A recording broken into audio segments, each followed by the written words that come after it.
บ่อยสูงค่ะบ่อยสูงพี่ๆน้องๆผู้ปันแห้งขาวสายหมอหอมกุ๊กกอกค่ะมื้อนี้ก็เป็นวันที่5เดือนธันวาปี2025ตรงตักพี่น้องค่ะตอนกลางค่ำในตอนได้เดียวเนาะพี่น้องค่ะมาถ่อมด้วยข่าวเงาลายตั้งปอตอนที่เมืองลาวเนี่ยข่าวได้ก็มีข่าวเงาออกมาว่ามีจุ้มลูกพื้นเข้าตึกตะปังเซาศึกลาวหลายตีหลายตั้งค่ะถึงตีหมากกองในตกมาตั้งฝั่งเมืองไทยจังไหนเมื่อวันที่5เดือนธันวาที่5ปี2025ในอยู่ที่ผู้ใหญ่ก้นหลงเจ้าหน้าที่ภูมิพลพรตีเก้งไห้ค่ะเนาะก็ลาดว่าเมื่อวันที่4ข้าวยามกลางค่ำ6โมงไปในผู้ใหญ่ก้นหลงวานห่มผ้าผ่าหม่อนและร่างผาตังไลลาดว่าและยินเสียงกองเหมือนจังหนังเป็นม่อมาเป็นกำเสียงกองเสียงยื้อกันตั้งฝั่งเมืองลาวจังในนั้นค่ะนะเนาะเลยเสนั้นเนี่ยก็ยังฮอบทบหันว่าหมักกองในมาตกใส่หลังคาเฮิรนก้นวานติวานลมฟ้าผาม่วนแทงเฮ็ดจังได๋ข่าวปองว่าหมากอันมาตกเนี่ยเป็นหลายกำเฮ็ดไหนค่ะนะเฮ็ดจังนั้นแหวก็อยู่ที่เจ้าหน้าที่ภูมิพลพรเขาเนี่ยก็เอาห่มลมในปื้นตีปยก็ปักตาด้วยเฮ็ดจังได๋ค่ะกลางในเจ้าวันที่5ในค่ะเนาะเจ้าหน้าที่ภูมิพลพรเขาเนี่ยก็ไล่ลงปื้นตีกดทัดหิมห้อมจังนั้นค่ะแฮวก็อันถ่อมด้วยเสียงอันลุกมาที่ตั้งฝั่งเมืองลาวอะสังว่าจังได๋เสียงกองเสียงยื้อกันจังได๋เหลือเสียนั้นก็ไล่ออกเพิ่นลิกค่ะเนาะป่องแรงถึงปันผู้ใหญ่ก้นหลงที่ในหมู่ในวานอันมีไว้อยู่ที่หิมห้อมแหล่นเลนเจ้าในไฮไลท์ติดตามข่าวเงาอยู่ตาสีปยก็ถ่อมมันจังหนังว่าคอลาดคอหังของเจ้าหน้าที่ภูมิพลพรเขาหนังหือที่มีรองพรตุ้มยวนหนังหือก้นวันก้นเมืองสมบ่ได้ไลอีฟังสติอยู่ฟังสติกินนั่นในค่ะเลอเสนั่นก็สังว่ามีลองเฮ็ดสร้างลองใหญ่ๆนะเพราะว่าเนี่ยจึงลองตรงหนึ่งอันติดต่อกับสืบตั้งแหล่นลิ้นนั่นเนี่ยก็ให้แลเงิงไว้ว่าเหกำหนึ่งนังคือติหลอดเพเนี่ยค่ะหรือฉะนั้นก็ย้อนตามข้อมือถึงก้นวันในเปิ้นตีว่าสังหบทบหันก้นหลักๆไล่ๆก้นอันหลีทางเถิมเยาก็มีลองตรงหนึ่งแปลกเปิงหลักไล่เนี่ยก็ไฮไลต์ป่องเลี้ยงปันเจ้าหน้าที่ภูมิพลป้อนเขาไล่ตาสิ24ชั่วโมงว่าเนี่ยค่ะ ดอนดาเปิงเป็นที่ในเมืองลาวนั่นแต่ก็บ่เหลียวได้เจ้าหน้าที่ภูมิพลพรที่ลาวเขาเนี่ยก็ติ้งยอบไหลจุ่มลูกเพิ่น2ก้อในขณะเป็นก้นโม่งเฮ็ดจังได๋ค่ะว่าแน่ยึดไหลป้าอันเป็นกองวะย่อก็จากลาดป้าเจ็มตั้งกินตั้งย่ำจังได๋เนี่ยค่ะบ่เหลียวได้ตั้งฝ่ายเจ้าหน้าที่ภูมิพลพรเขาก็ตึกไต่เงินอืมสอบถามหาข้อมูลรายหูย่อยๆมันอยู่ติ๊กๆไลฮู้ว่าจุ่มลูกเพิ่นเขาได้ที่มีก้นอยู่หมอก30ก้อ เจ้านายเฮ็ดให้ค่ะเฮแลเจ้าหน้าที่เขาเนี่ยก็ไล่เอาเอ็นแห้งไล่เทียมเอ็นแห้งแทงตั้งนำเปิดอะเดเข้ากดทัดในพื้นที่ที่อันเป็นนั่นเหี่ยวก็จ้อมหาก้นจุ่มลูกเพิ่นได้มาปันตัวตามกว่าเฮ็ดให้ค่ะว่าเหตุเลยเป็นกว่าจังได๋ย่อค่ะเนาะอันตั้งฝ่ายเจ้าหน้าที่ภูมิพลพรที่ในเมืองลาวเนี่ยก็ไล่ออกคอสั่งกว่าที่เจ้าหน้าที่ภูมิพลพรหลายปานหลายฝ่ายค่ะเนาะบ่ได้เป็นซึกว่าปลีกว่า ผู้ใหญ่ก้นหลงวานให้ปักตาด้วยหนังคึดๆจำๆเฮ็ดจั่งใดปยก็สั่งเจ้าหน้าที่ภูมิพลพรหลายตีหลายตั้งค่ะเนาะเหลือสิว่าเป็นฝ่ายซึกเหย้าฝ่ายเอาข่มลมจอมหัวจอมวานอธิกรรมมันแต่ก็จอมแหลนเหลนแหลจั่งใดได้ให้ไลพร้อมโตตั้นอยู่ตาเส24ชั่วโมงว่าเนี่ยค่ะข้อมูลในค่ะเลยปรีมาที่ห้องการข่าวไทยรัฐออกไว้ค่ะเนาะอันนี้ก็เป็นที่เมืองลาวเนี่ยค่ะ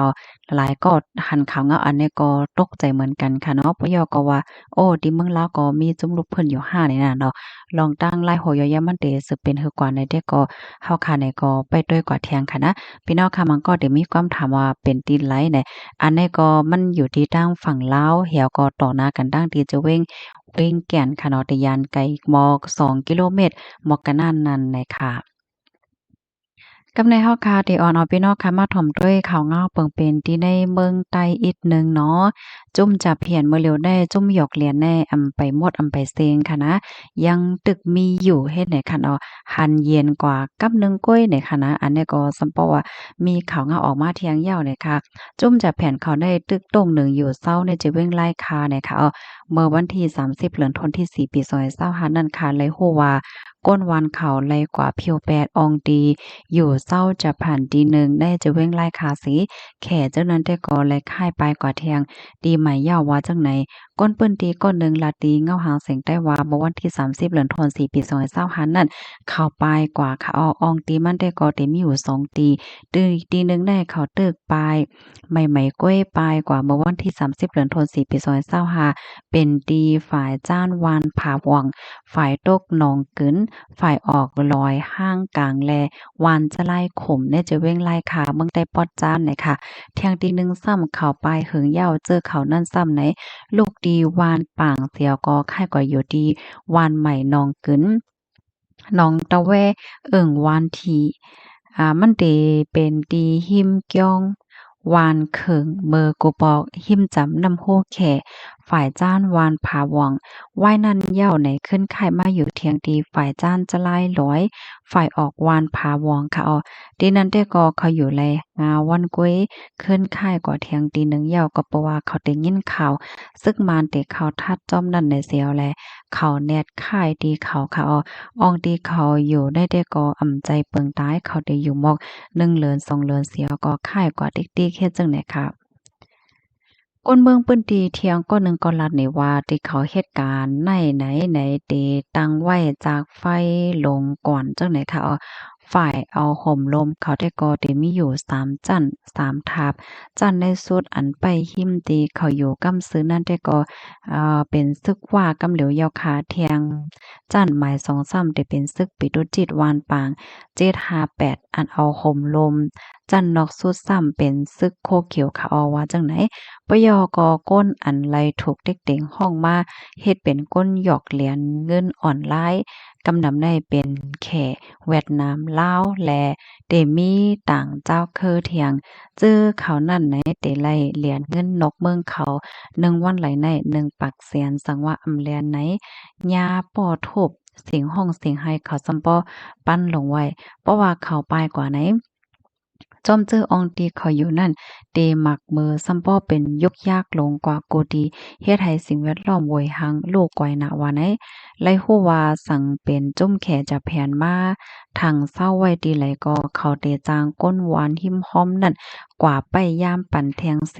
ดอนดาลองกินย่ำเขาในก็เตหาซื้อเนื้อหมูเนื้อไก่เนื้อแลงจอมวานเขาเตปันคันสงพอเขามาซื้อโคกลที่ในวานก็เขาอำเสร็จ ปันกาคันใหญ่เสียวก็ซื้อมือตั้งหนำตั้งหลายก้นขายก้นขายก็หมางเก้อไล่ขายกาขายนำเสียแลใส่ใจขายปันเขาก็บ่ว่าไล่ขันมันกาบ่เป็นก้นเมืองกว่าซื้อไหนไล่ซื้อขันกาเหมือนเขาแลไล่ว่าตุ้มเตื้อก้นปื้นตีว่าไหนคะข้อมูลอันใดค่ะเลยปีมาที่ห้องการข่าวเงาหางเสียงใต้เตรียมต่างไว้ไหนค่ะเนาะค่ะสังว่าพี่น้องค่ะรับถอมเมียวคอไหลตอนไหลแตกแรงในก็ข่าวอ่านไหลแทงอยู่เลยค่ะยินจมพี่น้องค่ะโกโก้ที่รับถอมปันแห้งค่ะย้อนให้อยู่เลยกินหวานในรถเพศกันค่ะเนาะหมอทรงค่ะ